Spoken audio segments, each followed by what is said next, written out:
the creation of the historic, or walking tours of historic Bourbonnais, Illinois, while I was on the Kankakee County Historic Preservation Commission. And it was in 2015, 2016, 2017 that we thought this would be something that was good for the people in our area to know about, not just in Bourbonnais, but maybe all of our state and the region. I have a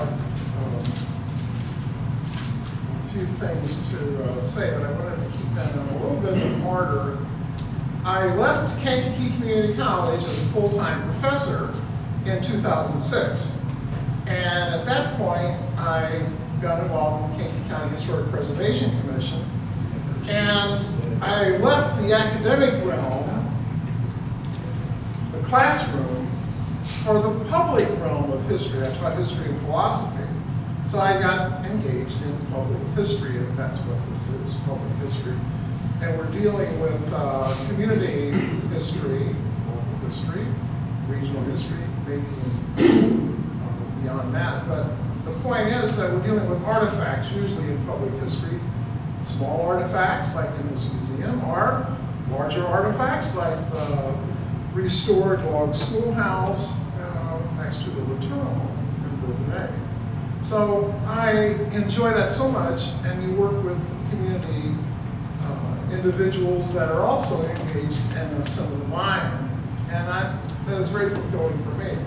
So in 2015, while I was on the Kankakee County Historic Preservation Commission, we had the idea of the French-Canadian Heritage Corridor being identified by the signs on Interstate 57, one in the north at Manteno, one in the south at Ashland. And then this soon followed that. And well, you can buy it here at the museum for $10. This nice little print version that's got the binder. It's not a lot of pages long. Or you could save that money and just go to the website for the Bourbonnais Grove Historical Society, which you see on the screen. And on the left is our past president, Carl Moran. In the middle is the Potawatomi George Godfrey. And on the right is former Bourbonnais Grove Historical Society member, Brad DeLue. And, so anyway, that picture was taken back around 2000, I think, and we thought it would be a good cover for the Bourbonnais Grove Historical Society website. Now the website is on the cover of this little booklet, and it's simply, if you go on the internet and search bourbonnaihistory.org or Bourbonnais Grove Historical Society, this will come up. But the www is bourbonnaihistory.org. So if you want to, you can just go to the events, for members. Oh, you can sneak in though if you're not a member. See where I'm at here? For members, click that. And if you go down to resources,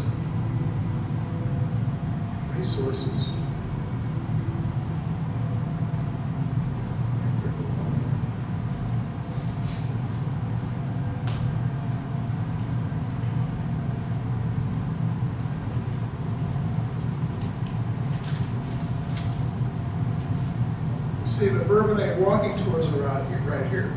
And you could just enjoy them there without paying the money. Or you could print the 44 pages and bind them yourself. I thought $10 was a pretty good deal for this if you just want to buy it. So we've got them on sale here, we've got them on sale in different places. The cover photo I thought was kind of interesting. That is probably the oldest photograph of anything in Bourbonnais Grove before 1875, because it was taken in the 1860s and 70s of the Louis Perrault store, a grocery store. Now, you can see the ladies were sitting outside on the roof, enjoying themselves, and then down below you see the horse and carriage, men on horse, on a porch there, a typical French-style front porch.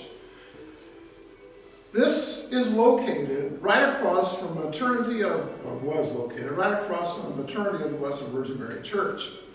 It eventually became a bakery operated by the Arsenal family until the 1920s or so, and it was demolished, and a home was built, and the first president of the Bourbonnais Grove Historical Society and his wife moved in there, Adrian and Anne Richard.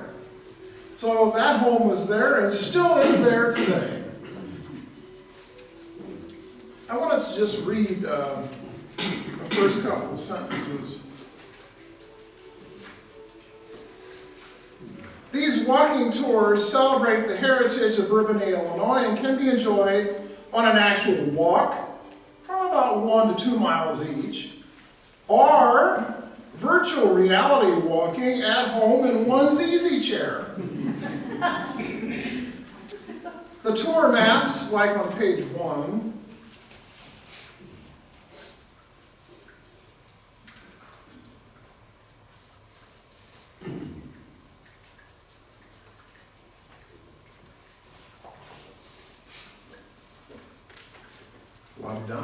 the tour maps, like on page 1, contain numbers which denote existing historic buildings and letters which where no longer existing historic structures were located. Before the village of Bourbonnais was incorporated in 1875, the settlement was known as Bourbonnais Grove. Bourbonnais Grove was what was here before 1853, before Kankakee became incorporated. So it was all Bourbonnais Grove before then, from what is today the Kankakee River State Park all the way down to Cobb Park, that 12-mile stretch along the east bank of the Kankakee River with the grove of trees, Bourbonnais Grove. I just wanted to read also a little tribute to who helped me with this. In association with the Bourbonnais Grove Historical Society and the Kankakee County Historic Preservation Commission, I would like to express gratitude to Bonnie Bergeron, Mardine Hinton, Vic Johnson, Mary Ann Kirsch, my late wife Patricia Paul, Marcia Rabideau, Adrian Richard, Gary Siner, Ronald Shank, Laurel Soper, and Millette Trudeau Stevenson for contributing to the narratives, images, and editing the historic houses, buildings, and sites on these walking tours. To Laurel Soper and Michelle Sadler for creating and maintaining the internet connections and updates, and to Vic Johnson for granting permission to use his sketches and maps in this work. I also wanted to mention Tim Arsenault, who was our treasurer up until about 2010. And he had the idea of the walking tours. It was always an idea, and we had all these pictures of homes that were still around and structures, and some were gone, and descriptions, a little narrative, but they weren't organized. And so I thought I would do it like this. I would put it into a format that, I don't know if you've ever traveled to Chicago. I'm going to go up. I guess I have to do it this way. Get it more up there. So sometimes you might use a Chicago Access book, they're called Access, or Boston, or New York, or Washington, or Paris, or London. And they have the streets in certain parts of the city laid out like this, with numbers. And then, on this map, you can see this is the first walking tour from north of East Marseille Street. It starts and ends at number 1. Let's see if I can use the cursor. Can you see number 1 there? That's the Letourneau Home Museum.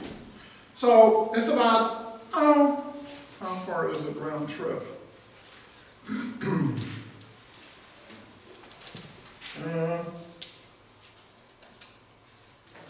It's probably no more than 2 miles.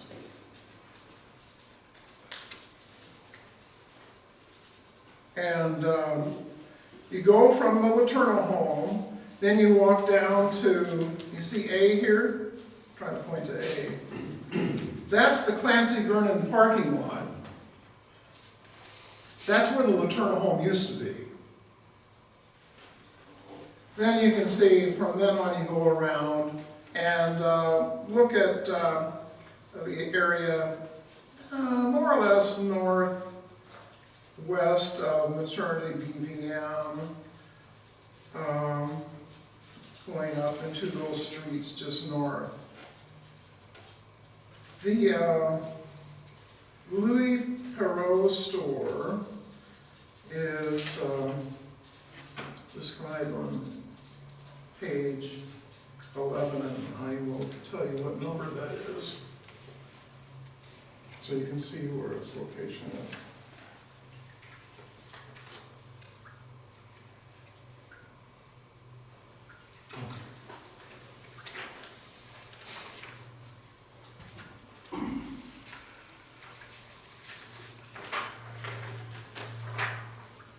So it's letter F.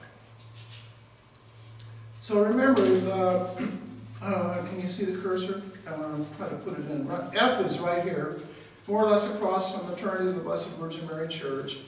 And that's where the Perot store was, that's on the cover, where the Arsenal Bakery was, and where the Adrian and Ann Richard home is. Of course, they're both deceased now. I don't know who lives there. It's probably rented. Might be owned, I don't know.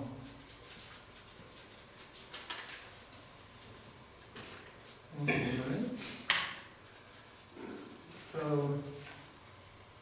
Next walking tour. Oh, by the way, that one includes the old Notre Dame Convent Academy and other sites that were no longer there. Okay, the second walking tour.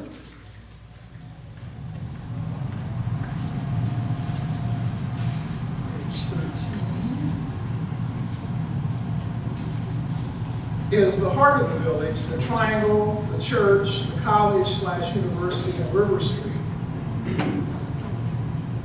This is the triangle right here in the middle.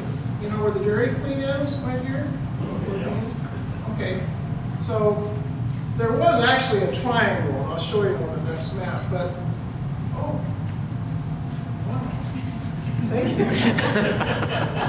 At Prima Luce. So, anyway, this includes the church and the 4 remaining buildings of St. Viator College, which are now part of Olivet Nazarene University. You can see where Noah Lavasser's trading post was in this area. You can see where his home was back here. And this is where the church is. And, of course, other structures are in here, too. Let's go down to the map on the next page here.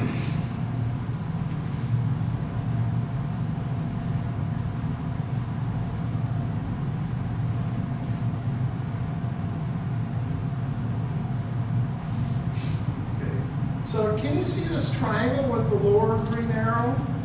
Yeah. It doesn't look like that anymore. That's where the town hall used to be. Now it's gone. That triangle is kind of on there.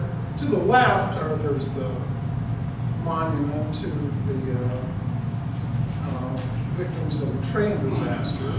And there's other items on that plaque, where the village usually has the wagon with the Christmas decorations and the summer decorations and so on. Okay, so that's this part of the triangle. The other part is, it's gone. It just kind of swoops in through here. And this is where the maternal home used to be at one time, which is now the Clancy parking lot. And it was moved, I think you know, and well, Ken knows the exact date, in June 20th, 1986. June 20th, 1986. And he was, of course, very much involved in that. We'll talk about that. All right, so I want to show the map there. Then I want to show the next walking tour. And this walking tour, I think I wrote down how long this walking tour is. Walking tour number 2. 1.5 miles. Okay, so walking tour number 3 starts out, oh, by the way, this walking tour number 2 starts and ends at the Maternity BVM church parking lot. Okay, now we're going to walking tour 3, page 23. See how I have the buildings to the left of the narrative? So you've got the map, and then you've got the buildings and the description, so you can see who lived there, and how long they lived, and so on. This is walking tour 3, which starts down at number 1, which is the Perry Farmhouse. And what's interesting is that just across the street,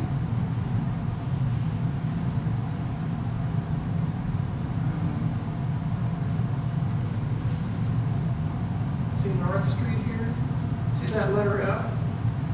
After David married Martha Perry in 1845, they didn't live in the big farmhouse. They went to live in their own home across the street there at letter F, which is now Midland State Bank. But I mean, if you don't know what it was before, it's just Midland State Bank. But that was their home until 1866. Then they left that structure and moved into the Perry Farmhouse because David Perry bought the farm from the Durham family. They were in financial distress, and the story goes that he threw his wallet on the table and he said, "I've got the money, I can buy this farm." And they sold it to him. Let's see, I wanted to, so you walk all the way up the street one side. This is where the log schoolhouse was, number 2. I'm sorry, letter A, it's not there anymore, so it has to be a letter, right? And it was just north of the Chicago Dough Company, just south of Mikasa Carryout. That vacant lot is where the log school at 493 South Main was located. So that's where it's located. And then you walk all the way up here, and then you turn around and come on back down the other side. And if you want to know where the Rivard grocery store was, which became the Royal Blue grocery store, you know, people are talking about these things. They're not there anymore because it's Olivet campus. Maybe it's a parking lot. Well, this will help you remember and envision the past the way so many people remember. Okay, let's go to the 4th one, which is page 33.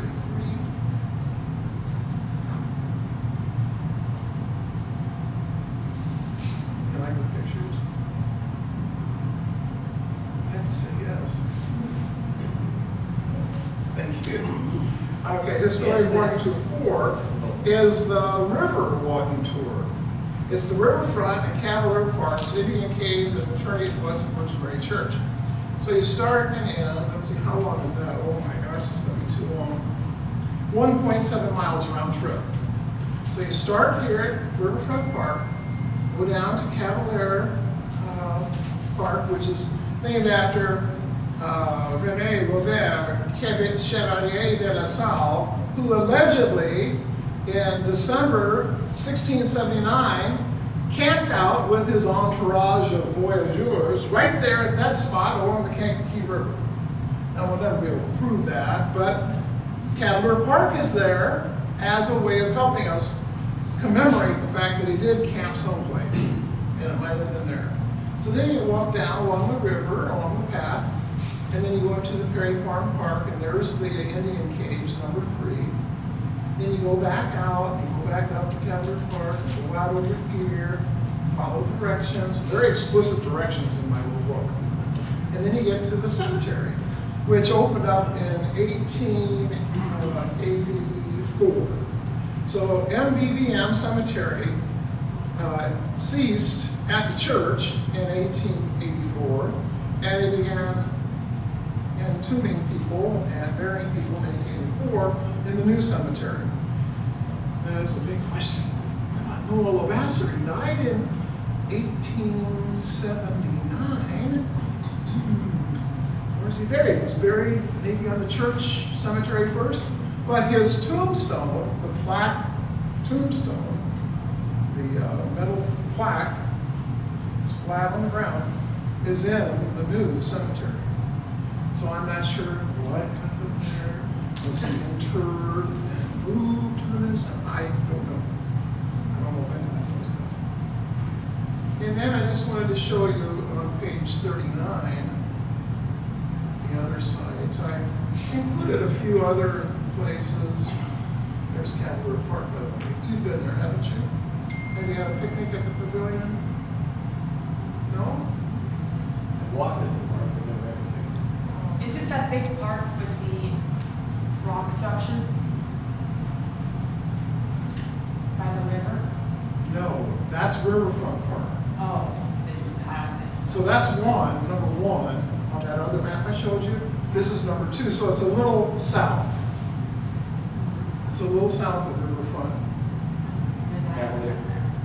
That's the second South Park too. The first one was at the end of Canterbury Lane.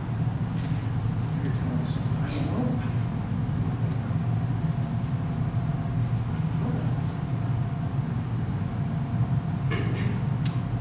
Thank you, Ken.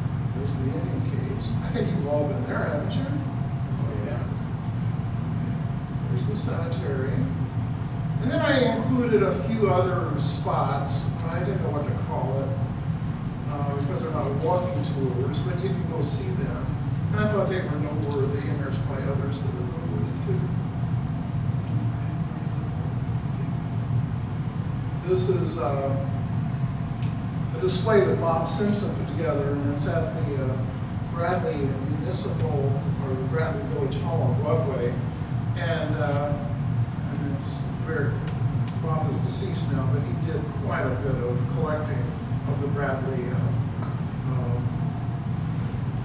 manufacturing company. And I have the Heritage Wall at KCC, the French Canadian Heritage Wall on the third floor. And I have the Alex Bergeron farm. And Bonnie Bergeron's done a lot of research, and I think, yeah, they raise Percheron on draft horses, similar to the Clydesdales. That's what the French Canadians used in this area with the Percheron horses. And I've got the Xavier Raymond Senior House, which is near St. George, and that's where Anne Raymond came from. And the peonies that they had on that farm, she brought with her to her home on East Marseille Street across from the church that I told you about earlier. That used to be the Perot grocery store and then the Arsenal Bakery. And now those peonies, those heirloom peonies are at the Maternal Home Gardens, still blooming, beautiful red peonies every spring. What a connection. Then I've got some other, I've got Chief Shalmanassi's final resting place and directions on how to get there because it's very hard to find if you've ever tried to do that. And then of course other places, that of course are important in the state park, and of course the Stone Barn, which is now the French Heritage Museum, and right here the Kankakee County Museum.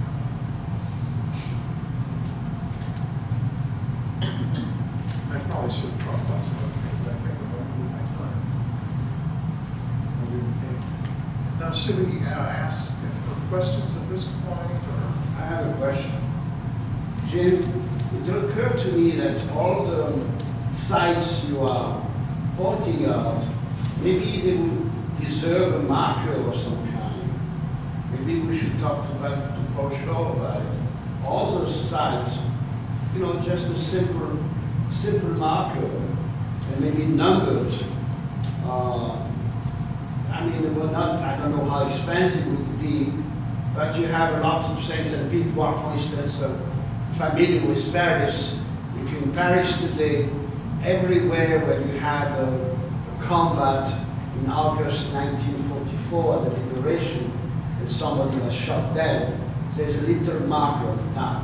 You don't have to go that far, dead, that I know, but a little marker with makes sense, I don't know, it's, you know, it's interesting to me. Thank you for that idea. What I'm saying. We have some markers Yes. around the Eternal Home Gardens that are lasting a long time, and they weren't expensive. They were $75 each.